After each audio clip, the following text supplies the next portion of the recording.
Welcome, dear seekers. Today we step into a realm where words wield power and a whisper can shape fate, the School of Enchantment. This discipline is not one of raw force or elemental might, but of subtlety, persuasion, and control. To master enchantment is to master the mind itself. Let us uncover its mysteries and the delicate balance between influence and manipulation. Enchantment magic does not burn, freeze, or reshape the world. It bends the will, alters emotions, and redefines perception. It is the art of charm and compulsion, the magic of influence rather than destruction. A well-placed enchantment can end a battle before the first sword is drawn, turning foes into allies and silencing threats before they ever speak. Some enchantments are gentle, nudging thoughts in a favorable direction. Others are far more insidious, stripping away free will and turning minds into puppets. Whether used for diplomacy, deception, or domination, enchantment magic stands apart as one of the most feared and controversial disciplines in the arcane arts. The spells of enchantment range from the subtle to the overwhelming. The simplest among them, like friends or charm person, merely make the caster more likable, turning brief encounters into moments of effortless persuasion. These spells are temporary, their influence fading as quickly as it was cast, but not without consequence. When the magic wears off, the subject remembers the manipulation. What begins as an advantage can swiftly become a betrayal. Then there are the greater enchantments, such as hold person and dominate mind, spells that seize control entirely. To be struck by such magic is to feel your own body betray you, to watch helplessly as your will is overwritten by another's. These spells are powerful, yet dangerous. For while fire and ice may destroy, there is little more horrifying than losing control of one's own mind. Yet not all enchantment spells deal in force. Some, like suggestion, weave a thought so naturally into the mind that the subject believes it was their own idea all along. These spells are the weapons of silver-tongued diplomats and cunning schemers, shaping the course of events without ever raising a blade. No school of magic raises as many moral questions as enchantment. At what point does persuasion become coercion? Is a ruler who uses suggestion to prevent war a hero or a tyrant? Does a bard who entrances their audience steal their minds or simply enhance the performance?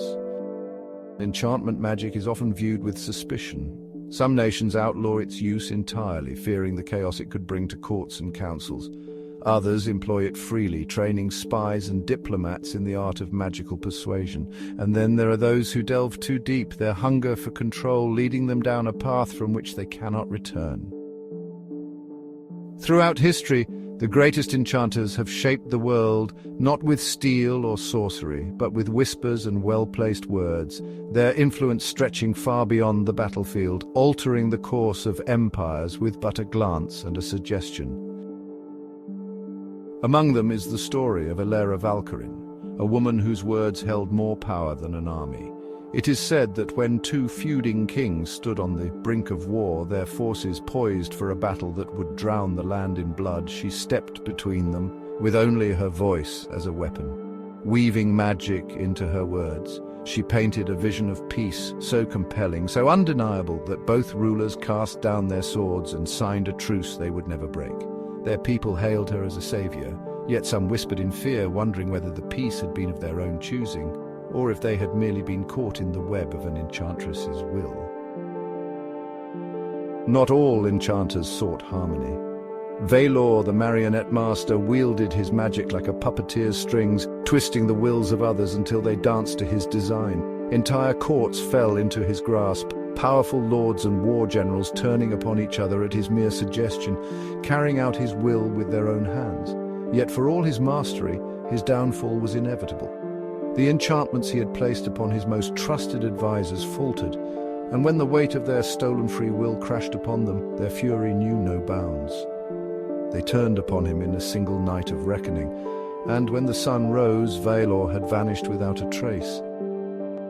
Perhaps the most elusive tale of enchantment is that of the Dreaming Chorus, an order of bards and enchanters who, if the stories are to be believed, still exist to this day.